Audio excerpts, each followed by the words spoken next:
Everyone. मैं उम्मीद करती हूँ कि आप सभी लोग अच्छे होंगे और अपना एकाग्र 45 बैच आज से स्टार्ट होता है। और जो सबसे पहला टॉपिक हम इसमें डिस्कस करने वाले हैं वो है फिगर ऑफ स्पीच। तो सबसे पहला पॉइंट है हमारा सिमिली। तो देखो, सबसे पहले जानते हैं कि फिगर ऑफ स्पीच होता क्या है।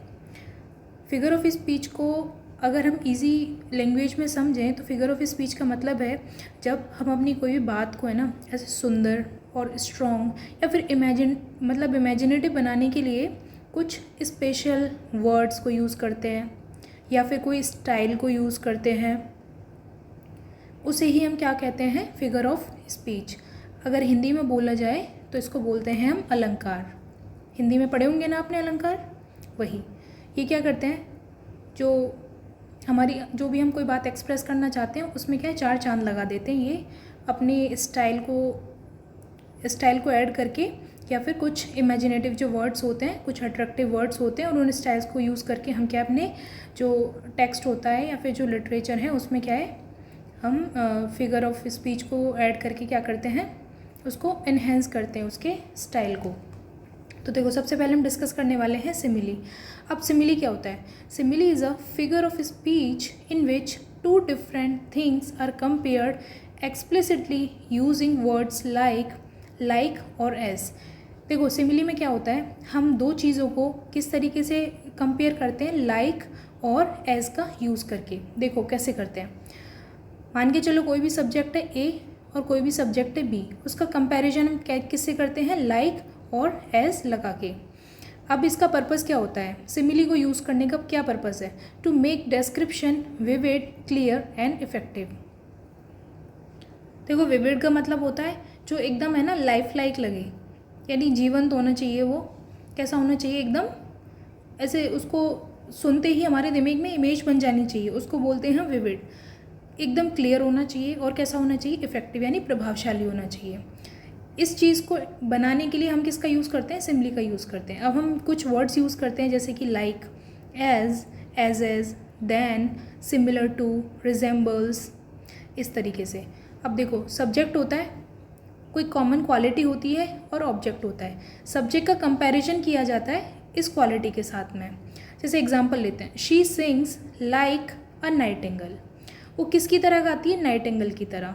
तो यहाँ कंपैरिजन किया जा रहा है कि उसकी जो सिंगिंग है ना वो किसकी तरह है, एकदम नाइटिंगेल की तरह। ये सब्जेक्ट है, ये ऑब्जेक्ट है और कॉमन क्वालिटी क्या है, लाइक। वो गाना कैसा गाती है, वो नाइटिंगेल के जैसा गाना गाती है। तो इसमें क्या है, कंपैरिजन किया गया है जैसा एज या लाइक का यूज़ करके। अब देखो सिमिली के types, simple simile, descriptive simile, epic और Homeric simile, negative simile, implied simile. अब इनको डिटेल में पढ़ते हैं। देखो, यहाँ तक समझ में आ गया ना आपको कि सिमिली क्या होता है, कंपैरिजन होता है किसके, दो अनलाइक थिंग्स के बीच में, और किसका वर्ड्स कौन से यूज़ करते हैं हम, लाइक और एज। सबसे पहला है सिंपल सिमिली। सिंपल सिमिली क्या होता है, a direct and straightforward comparison, यानी डायरेक्ट कंपैरिजन होता है। Her face is like the moon, उसका फेस कैसा है, चंद्रमा जैसा है, यानी एकदम सिंपल है, इसमें कुछ भी एग्जैजरेटेड फॉर्म में यूज़ नहीं हुआ है। लाइक और एज का सिंपल यूज़ हुआ है इसमें। सेकेंड है descriptive simile, use for detail description of a person, place, thing और फीलिंग, यानी इसको क्या डिस्क्राइब करके बताया जाता है। देखो एग्जांपल देखो, his eyes were as bright as the stars. देखो इसमें तो क्या है, एक बार उसकी जो तारीफ़ कर दी बस हो गया कि ठीक है उसका फेस कैसा है, मून जैसा है। अब डिस्क्रिप्टिव में क्या होता है, डिस्क्रिप्टिव पेपर होता है ना, थोड़ा उसको डिस्क्राइब में करके, इसमें भी क्या डिस्क्राइब जो फॉर्म होती है उसमें क्या है, सिमिली को यूज़ किया जाता है। इसमें भी क्या यूज़ होता है, लाइक, एज, इसको यूज़ किया जाता है। फिर आता है एपिक और Homeric simile, a long and elaborate simile extending over 2 or more lines. अगर कोई भी सिमिली की जो लाइन्स हैं वो एक्सटेंडेड हो रही हैं, यानी 2 से ज़्यादा, एक तो सिंपल लाइन में यूज़ हो गई, अब क्या ये थोड़ी एक्सटेंडेड फॉर्म में यूज़ हो रही है। He fought like a line which leaps on its prey, fearless and strong in the wild. अब देखो ये क्या है, थोड़ी डिस्क्रिप्टिव फॉर्म में आ जाती है ये, इसको बोलते हैं हम होमरिक या एपिक। एपिक का मतलब ही क्या होता है, ग्रैंड होता है। तो इस तरीके से ये, आई होप ये क्लियर हो गया होगा। नेगेटिव सिमिली क्या होती है, a comparison made through a negative form. अगर नेगेटिव फॉर्म के रूप में किया जाए कंपैरिजन तो उसे क्या बोलते हैं, negative simile. She is no more cruel than a tiger, ठीक है, no more than, not as इसमें वर्ड्स यूज़ किए जाते हैं। नेक्स्ट है implied simile. The comparison is suggested और इम्प्लाइड नॉट डायरेक्टली स्टेटेड। इसमें क्या डायरेक्ट कंपैरिजन नहीं होता। He moved with the grace of a dancer. Implied simile में क्या होता है, जब भी कोई दो चीज़ों का कंपैरिजन कैसे किया जाता है, कंपैरिजन सजेस्टेड और इम्प्लाइड नॉट डायरेक्टली स्टेटेड, यानी लाइक और एज का यूज़ किए बिना कंपैरिजन किया जाता है, लेकिन वो किसका सेंस देता है, लाइक और एज का ही सेंस देता है। ठीक है, इसमें जो आइडिया होता है वो एकदम क्लियर होता है। जैसे he move with the grace of a dancer, उसने कैसे मूव किया, जैसे कि एक डांसर का जो ग्रेस होता है उसकी तरीके से। तो इसमें लाइक एज का यूज़ नहीं हुआ है, लेकिन फिर भी क्या है, किसका सेंस दे रहा है, लाइक और एज का। तो इस वाली सिमिली को बोलते हैं implied simile. With, as, if, like, of, ये सब यूज़ किया जाता है। फिर आता है compound simile. More than one comparison in the same line. ठीक है, एक कंपैरिजन से ज़्यादा होता है एक ही लाइन के अंदर। He is as brave as a lion and as a strong as a bear, यानी एक लाइन में क्या है, मल्टीपल टाइम सिमिली को यूज़ किया जा रहा है, उसे बोलते हैं कंपाउंड सिमिली। आई होप आपको ये सिमिली क्लियर हो गया होगा। अब बढ़ते हैं अपने नेक्स्ट है अपना पर्सोनिफिकेशन। देखो, पर्सोनिफिकेशन एक ऐसा फिगर ऑफ स्पीच होता है जिसमें कि हम इनएनिमेट ऑब्जेक्ट या नॉन ह्यूमन थिंग्स को या एनिमल्स को या आइडियाज़ को या नेचुरल फोर्सेस को क्या देते हैं, ह्यूमन की क्वालिटीज़ देते हैं। इसका पर्पज़ क्या होता है, to make description vivid, interesting and imaginative. अब इस तरीके से ह्यूमन की जब क्वालिटीज़ दी जाती हैं तो क्या एक इमेजिनेशन अच्छी वाली क्रिएट होती है। तो ये इसका पर्पज़ होता है। की पॉइंट देखो, नॉन ह्यूमन थिंग्स को हम किसकी तरह ट्रीट करते हैं, ह्यूमन की तरह। Example, the sun smile on earth. अब देखो, सन है, नॉन एनिमेट थिंग है। अब सन थोड़ी ना स्माइल करता है, लेकिन हमने क्या है, सन को पर्सोनिफाई कर दिया, यानी एक व्यक्ति के रूप में मान लिया। अब हम उसकी कैसी कैरेक्टरिस्टिक बता रहे हैं कि जो सन है ना वो स्माइल कर रहा है, किसकी तरफ, अर्थ की तरफ। The wind whispered through the trees. अब जो विंड है ना वो विस्पर कर रही है किसके साथ में, ट्रीज़ के साथ में। अब देखो, विंड विस्पर्ड। अब विंड थोड़ी ना विस्पर करती है, लेकिन विस्पर कौन करता है, ह्यूमंस करते हैं। हमने ह्यूमंस की क्वालिटी किसको दे दी, एक इनएनिमेट ऑब्जेक्ट को, जैसे विंड को दे दी हमने human qualities. Time waits for none. अरे टाइम को इंसान थोड़ी जो किसी का वेट करेगा, लेकिन हमने क्या क्वालिटी दे दी किसकी, ह्यूमन की। तो टाइम को हम क्या मान रहे हैं, एक ह्यूमन मान रहे हैं। तो ये क्या बोल रहा है, टाइम वेट्स फॉर नन। जो टाइम है, जो समय है, वो किसी का इंतज़ार नहीं करता। Non human plus human qualities and actions create क्या करता है, एक विविड इमेजरी क्रिएट करता है और राइटिंग को कैसा बनाता है, अट्रैक्टिव बनाता है। अब पर्सोनिफिकेशंस के type. Simple personification, a single human quality और action is given to a non human thing. The moon looked sadly at the earth. देखो एकदम सिंपल है, एक लाइन में यूज़ हो रहा है कि जो मून है ना कैसा दिख रहा है, सैडली। अरे मून कैसे सैड हो सकता है भाई। नेक्स्ट है apostrophe with personification.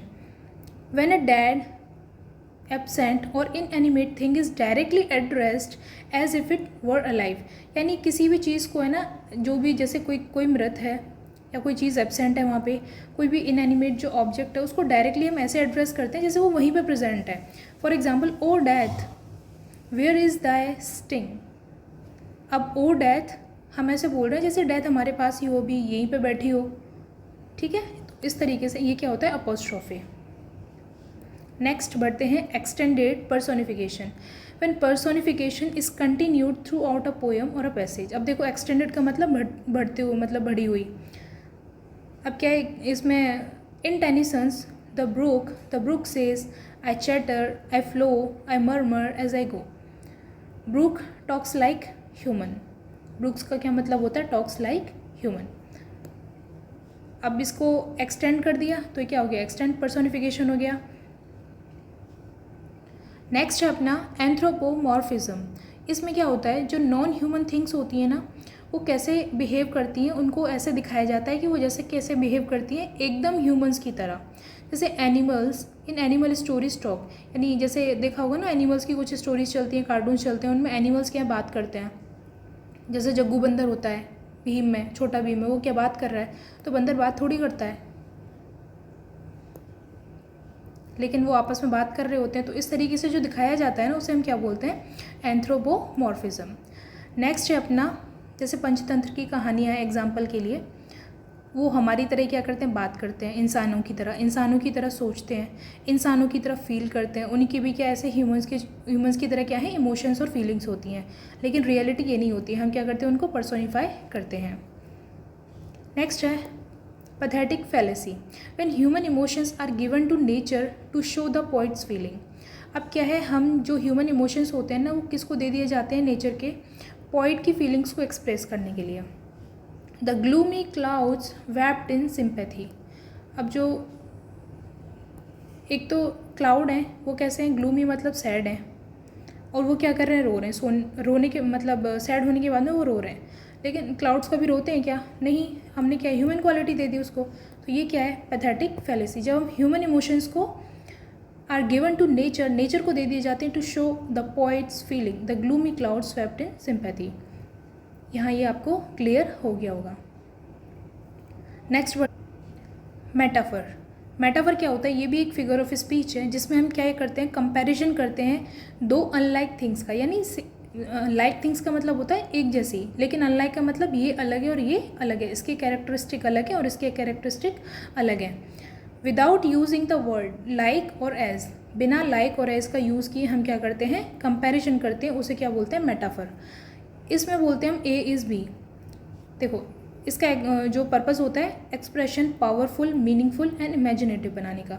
Characteristic direct comparison करते हैं, लाइक और एज का इसमें यूज़ नहीं करते हैं, और क्या दिखाते हैं, shows identity between two things. For example, time is a thief. Time क्या है, एक थीफ है, यानी चोर है। लेकिन क्या रियल में टाइम चोर है, नहीं। लेकिन इसका साइंस निकलता है कि क्या है, टाइम क्या है, एक थीफ है। तो वर्ल्ड इज अ स्टेज। अब क्या पूरा वर्ल्ड स्टेज कैसे हो सकता है, लेकिन क्या हमने कंपेयर किया है किसको, the world is a stage. Her face is the sun. उसका फेस क्या है, एकदम सन है। मतलब उसको डायरेक्ट कंपेयर करना है, सन के जैसा नहीं है। अगर जैसा आ जाता तो क्या हो जाता, सिमिली हो जाता। उसको बोल रहा है कि तुम्हारा फेस क्या है, सन की तरह, मतलब सन है। Life is a journey. Life क्या है, जर्नी है। जर्नी क्या है, लाइफ। तो ये क्या है, डायरेक्ट कंपैरिजन जब किया जाता है तो उसको हम क्या बोलते हैं, मेटाफर। अब मेटाफर के देखो टाइप्स देखते हैं। सबसे पहला standard metaphor, a direct comparison in a single line. अगर डायरेक्ट कंपैरिजन होता है, ही is a line in battle, यानी वो जो युद्ध में क्या बन जाता है, वो शेर बन जाता है। लेकिन एक्चुअल में थोड़ी ना शेर बन जाता है। एक्सटेंडेड मेटाफर का मतलब है जब वो थ्रू आउट लाइन्स चले। A comparison extended over several lines. All the world's stage and all the men and women merely players. अब इसमें देखो थोड़ा एक्सटेंडेड फॉर्म में यूज़ किया जाता है तो उसको हम क्या बोलते हैं, एक्सटेंडेड मेटाफर। मिक्स्ड मेटाफर का यूज़ क्या होता है, two unlike metaphors mix together. For example, we will burn that bridge when we cross the river. अब देखो मिक्स्ड मेटाफर में क्या है, मिक्स्ड का मतलब है, अब मिक्स एक चीज़ को तो मिक्स करेंगे नहीं, कितनी चीज़ों को मिक्स करेंगे हम, दो चीज़ों को मिक्स करेंगे। अब इसमें क्या होता है, जब एक ही सेंटेंस में क्या करते हैं, एक ही सेंटेंस हो या फिर कोई एक ही एक्सप्रेशन होता है जिसमें दो या दो से अधिक मतलब अलग अलग जो मेटाफर्स हैं उन दोनों को मिला दिया जाता है, तो उसको क्या बोलते हैं हम, मिक्स्ड मेटाफर। यानी दो से ज़्यादा मेटाफर को एक ही सेंटेंस में या फिर एक ही एक्सप्रेशन में मिक्स कर देते हैं, तब उसे क्या बोलते हैं, मिक्स्ड मेटाफर। इसका एग्जांपल है, we will burn that bridges when we cross the river. अब देखो इस लाइन का मैं मतलब बताती हूँ आपको। देखो इसमें बर्न दैट ब्रिजेस का मतलब है कि कनेक्शंस को क्या कर देना, ब्रेक कर देना। और when we cross the river, इसका मतलब है कि जब क्या है मुसीबत आ जाएगी ना, तभी हम क्या मतलब प्यास लगने पे हम कुआं खोदेंगे। यानी कि जब प्रॉब्लम आ जाएगी तभी हम उससे क्या करेंगे, डील करेंगे, उससे पहले हम डील नहीं करेंगे। तो यहाँ दो मेटाफर्स का यूज़ किया है, तो इस तरीके से क्या हो गया, ये मिक्स्ड मेटाफर। नेक्स्ट है dead metaphor, a metaphor that has become so common that is original meaning is lost. यानी देखो डेड मेटाफर उसको बोलते हैं कि अब उसका यूज़ है ना इतना कॉमन हो गया है कि अब उसकी जो रेलेवेंस है ना बची नहीं है, इसलिए उसको क्या है, मृत घोषित कर दिया कि अभी कोई काम का नहीं है। The foot of the mountain, the foot of the mountain अभी क्या काफ़ी कॉमन हो गया है, आम बोलचाल में आने लग गया है, तो इसलिए इसको क्या घोषित कर दिया, dead metaphor. Implied metaphor, a comparison suggested but not directly stated. Comparison तो किया जाता है लेकिन डायरेक्टली नहीं होता, डायरेक्टली उसको स्टेट नहीं करते। जैसे ही बार्क ऑर्डर्स, अब बार्क का काम किसका होता है, कुत्ते का होता है। अब कुत्ता थोड़ी ना ऑर्डर देता है, तो ये क्या है, किसी एक व्यक्ति के लिए यूज़ किया गया है, उसको इधर क्या है, कंपेयर किया गया है, डॉग की क्वालिटी दे दी गई है और ही बार्क्ड ऑर्डर्स। देखो इम्प्लाइड मेटाफर का एक एग्जांपल और देती हूँ, उससे आपको ये क्लियर हो जाएगा। देखो example, he roared at his enemies. वो क्या करता है, अपने जो दुश्मन है उन पे क्या करता है, दहाड़ता है। अब दहाड़ने का काम किसका होता है, शेर का होता है। अब शेर थोड़ी दहाड़ रहा है, ये क्या एक व्यक्ति है, उसको कंपेयर किससे कर लिया गया है, लायन से। ये हमें अब देखो इसमें दिख नहीं रहा है कि इसको कंपेयर किया गया, लेकिन क्या है एक्चुअल में कंपेयर किया गया है। तो डायरेक्टली स्टेटेड नहीं होता है, लेकिन हमको कैसा सजेस्टेड फॉर्म में दिखता है। तो ये क्या है, इम्प्लाइड मेटाफर, मतलब इनडायरेक्ट कंपैरिजन है जिसमें कि डायरेक्ट की जगह स्टेटेड फॉर्म में होता है। आई होप ये आपको क्लियर हो गया होगा। टाइप्स ऑफ मेटाफर को एक बार डिटेल में और देख लेते हैं। मेटाफर क्या होता है, वही फिगर ऑफ स्पीच है जिसमें कि कंपैरिजन किया जाता है बिना लाइक के और एज के। स्टैंडर्ड मेटाफर डायरेक्ट कंपैरिजन होता है इसमें, किसमें, दो अनलाइक थिंग्स में। Time is a thief, time को किससे कंपेयर किया गया है, थीफ से डायरेक्ट किया गया है। Extended metaphor, comparison that is carried across several lines और throughout a poem, paragraph और अ स्टोरी। यानी एक मतलब बहुत सारी लाइन्स में चलता है वो, या उसको एक्सटेंड कर दिया। एक लाइन में आ गया तो सिंपल हो गया, लेकिन कई सारी लाइन में आ रहा है तो वो एक्सटेंडेड मेटाफर। मिक्स्ड मेटाफर क्या होता है, जिसमें दो से ज़्यादा मेटाफर एक ही या तो सेंटेंस में यूज़ कर लिए जाते हैं या फिर एक ही एक्सप्रेशन में यूज़ कर लिए जाते हैं। देखो इसमें दो यूज़ होते हैं, burn the bridges, come to it. ये क्या है, दो अलग अलग मेटाफर है, इनको हमने क्या मिक्स कर दिया तो क्या क्या हो गया, ये मिक्स्ड मेटाफर। डेड मेटाफर, जिसका है ना कॉमन इतना यूज़ हो गया है कि अब उसकी कोई रेलेवेंस बची नहीं है। इम्प्लाइड मेटाफर होता है कि जिसमें हमें डायरेक्टली तो दिखता नहीं है, लेकिन वो स्टेटेड फॉर्म में होता है। वही example, he barked orders at his students, he is compare to a dog but it is implied not directly said. यानी उसको इम्प्लाई किया गया है लेकिन वो डायरेक्टली उसको डॉग थोड़ी बोला गया है। ठीक है। नेक्स्ट है compound metaphor. Compound metaphor, more than one comparison in the same line और कॉन्टेक्स्ट। यानी एक ही लाइन में क्या है, दो से ज़्यादा क्या हो यूज़ हुए मेटाफर यूज़ हुए हों तो उसे क्या बोलते हैं हम, कंपाउंड मेटाफर। जैसे life is a journey, life क्या एक जर्नी है, एक बैटल है और एक क्या है, ड्रीम है। इस तरीके के जो होते हैं, मतलब लाइफ को किससे कंपेयर कर दिया गया, तीन चीज़ों से कंपेयर कर दिया गया, जर्नी से भी कर दिया, बैटल से भी कर दिया और ड्रीम से भी कर दिया।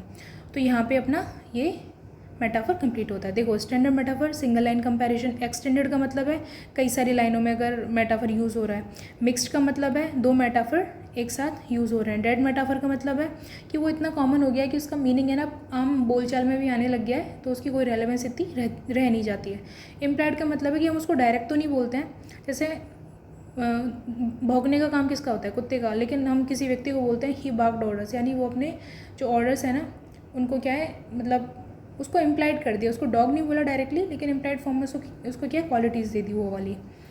कंपाउंड मेटाफर का मतलब है मोर देन वन कंपैरिजन। देखो इसका मतलब एक को किससे कंपेयर कर लिया, यहाँ पे तीन चीज़ों से कंपेयर कर लिया, यानी लाइफ को किसी जर्नी से भी कंपेयर कर लिया, बैटल से भी कंपेयर कर लिया और ड्रीम से भी कंपेयर कर लिया।